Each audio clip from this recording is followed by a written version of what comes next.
Subscribe कीजिए defence squad channel को और बेल आइकन को दबाइए लेटेस्ट डिफेंस वीडियोस सबसे पहले देखने के लिए।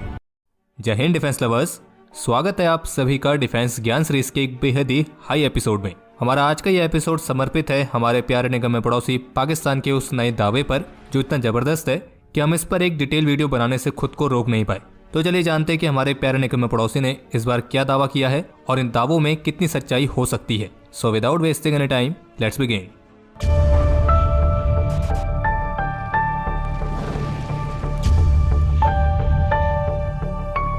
तो चलिए सबसे पहले ये जान लेते हैं कि एच से हाई होकर पाकिस्तान की मिलिट्री ने दावा करा किया है। तो हुआ यह है कि पाकिस्तान की मिलिट्री ने 10 मार्च को एक प्रेस कॉन्फ्रेंस को संबोधित करते हुए ये कहा कि 9 मार्च को एक हाई स्पीड प्रोजेक्टाइल ने पाकिस्तान के मैनचेनू सिटी में एक बिल्डिंग को हिट किया था। और पाकिस्तान की मिलिट्री ने दावा किया है कि ये जो प्रोजेक्टाइल है इसे भारत में हरियाणा के सिरसा से लॉन्च किया गया है, जो कि करीब मैक 3 की रफ्तार से आया और पाकिस्तान के करीब 120 से 124 किलोमीटर अंदर जाकर इसने एक बिल्डिंग को हिट किया। और पाकिस्तानी मिलिट्री का यह भी दावा है कि इस प्रोजेक्टाइल ने कुछ रेजिडेंशियल एरियाज को भी डिस्ट्रॉय किया है, लेकिन थैंकफुली यहाँ पे कोई ह्यूमन लाइफ की कैजुअलिटी नहीं हुई है। और इस दावे के साथ पाकिस्तान ने उस अनआइडेंटिफाइड प्रोजेक्टाइल का एक पाथ भी शेयर किया है और जिसमें यह दिखाया गया कि यह प्रोजेक्टाइल किस तरीके से भारत की तरफ से हरियाणा के सिरसा से लॉन्च हुआ था और उसने पाकिस्तान के अंदर आकर बिल्डिंग को हिट किया। मतलब बड़े कमाल की बात है कि ये जो घटना हुई है ये हुई है 9 मार्च को और पाकिस्तान ने इसका भारत से जवाब मांगा है 10 मार्च को, यानी कि करीब 24 घंटे बीत जाने के बाद।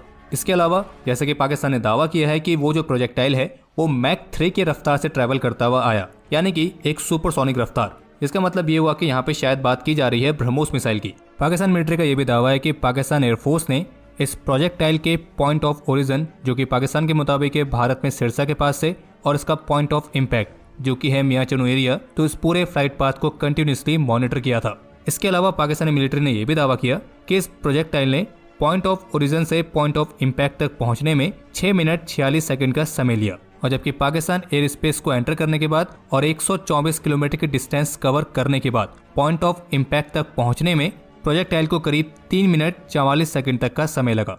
अब यहाँ पर छोटी सी एक कैलकुलेशन कर लेते हैं। तो जैसा कि पाकिस्तानी मिलिट्री ने पहले दावा किया कि प्रोजेक्टाइल मैक 3 की रफ्तार से ट्रैवल कर रहा था, तो इसका मतलब हो गया 3704 किलोमीटर पर आवर। लेकिन जैसा कि पाकिस्तान ने दावा किया कि पाकिस्तान एयर स्पेस में एंटर करने के बाद पॉइंट ऑफ इम्पैक्ट तक पहुंचने में इस प्रोजेक्टाइल ने 124 किलोमीटर के डिस्टेंस को कवर किया और इसमें उसको समय लगा 3 मिनट 44 सेकंड का। तो इसका मतलब ये हुआ कि उस समय प्रोजेक्टाइल की रफ्तार रही होगी करीब 1992.86 किलोमीटर पर आवर। तो फिर आपको नहीं लगता कि मैक 3 के हिसाब से रफ्तार काफी कम है? चलिए ये मान लेते हैं कि पाकिस्तान ने अपने एयर स्पेस में कोई ऐसी टेक्नोलॉजी लगाई थी ताकि जैसे ही दुश्मन की मिसाइल उनके एयर स्पेस में घुसे तो उसकी रफ्तार कम हो जाए। हो सकता है, कुछ भी हो सकता है। तो एक बार के लिए ये कैलकुलेट कर लेते हैं कि उस प्रोजेक्टाइल ने जो टोटल डिस्टेंस कवर करी है वो थी 228 किलोमीटर। 104 किलोमीटर था भारत की तरफ और 124 था पाकिस्तान की तरफ। और इस टोटल डिस्टेंस को कवर करने में, यानी कि पॉइंट ऑफ ओरिजिन से पॉइंट ऑफ इम्पैक्ट तक पहुंचने में इसे समय लगा 6 मिनट 46 सेकंड। तो अगर ऐसे देखा जाए तब भी इसकी रफ्तार बनेगी 2031.68 किलोमीटर पर आवर, यानी कि ये मिसाइल पॉइंट ऑफ ओरिजिन से निकलकर पॉइंट ऑफ इम्पैक्ट तक पहुंचने में मैक 3 की रफ्तार हासिल कर ही नहीं पाई। पर पाकिस्तान तो दावा कर रहा है कि जो प्रोजेक्टाइल आया वो मैक 3 की रफ्तार से ट्रैवल कर रहा था। चलिए कोई बात नहीं, ये पॉइंट भी छोड़ देते हैं। इसके अलावा पाकिस्तान के DGISPR ने अपने इस दावे के साथ उस प्रोजेक्टाइल की पिक्चर भी शेयर की है जो उनके मुताबिक भारत की तरफ से उनके वहां आया है, और इसके साथ उस एरिया की पिक्चर भी शेयर की गई है जहां पे DGISPR का कहना है कि इस प्रोजेक्टाइल ने वहां पर मौजूद कुछ घरों को डैमेज कर दिया है। बट DGISPR का कहना है कि वो जो प्रोजेक्टाइल था वो अनआर्म्ड था, यानी कि उसमें कोई वॉरहेड नहीं लगा था। बस यहाँ पर दिक्कत यह है कि DGISPR जो दावे कर रहा है और उसके साथ जो पिक्चर शेयर कर रहा है तो वो पता नहीं क्यों आपस में मेल नहीं खा रहे हैं। और आपको एक इंटरेस्टिंग फैक्ट और बताते हैं कि जिस जगह पर इस प्रोजेक्टाइल द्वारा डैमेज किए जाने के दावे किए जा रहे हैं तो उसी जगह पर 9 मार्च को ही पाकिस्तान एयरफोर्स का एक एयरक्राफ्ट भी ट्रेनिंग सॉर्टी के दौरान सिविलियन एरिया में क्रैश हुआ है। और इस क्रैश में ग्राउंड पर कुछ कैजुअलिटीज होने की रिपोर्ट्स भी सामने आई हैं। और यही नहीं बल्कि एक तस्वीर ऐसी भी सामने आई है जिससे ये मालूम पड़ा कि पाकिस्तान एयरफोर्स का एयरक्राफ्ट जो क्रैश हुआ है उसने उससे पहले अपना एक फ्यूल टैंक एक घर के ऊपर छोड़ दिया था। और आपको नहीं लगता कि सेम डेट पर सेम एरिया में पाकिस्तान के एयरक्राफ्ट का क्रैश होना और इस प्रोजेक्टाइल का वहीं गिरना, इसका आपस में कुछ रिलेशन है? इसके अलावा जिस मिसाइल की पिक्चर शेयर की जा रही है एक एविडेंस के तौर पर, तो उसमें जो मिसाइल का डायमीटर दिख रहा है वो पाकिस्तान द्वारा क्लेम की गई इंडियन मिसाइल के कंपैरिजन में थोड़ा छोटा है। और इन सबसे ऊपर हम इस बात को मान नहीं सकते हैं कि इंडियन आर्म फोर्सेस बिना सिविलियंस की सेफ्टी को सुनिश्चित किए इस तरह की कभी कोई घातक मिसाइल फायर कर सकती है। और उससे पहले ये कि ये इंडियन आर्म फोर्सेस है और इस सिविलियंस पर कभी भी हमला नहीं करती है। और वैसे भी इस तरह की मिसाइल लॉन्च के लिए प्रॉपर प्रोटोकॉल होते हैं। और हम तो इसमें सबसे ज़्यादा हैरान इस बात को लेकर हैं, जैसे कि पाकिस्तानी मिलिट्री दावा कर रही है कि ये प्रोजेक्टाइल पाकिस्तान में 124 किलोमीटर अंदर तक आया था। 124 किलोमीटर, ये कोई छोटी मोटी डिस्टेंस नहीं है, बहुत अच्छी खासी डिस्टेंस है। तो ऐसे में जो पाकिस्तान ने चाइना से नए नवेले latest HQ-9P air defence systems ले रखे हैं, तो क्या वो भी पाकिस्तानी एयरफोर्स की तरह जागे हुए थे?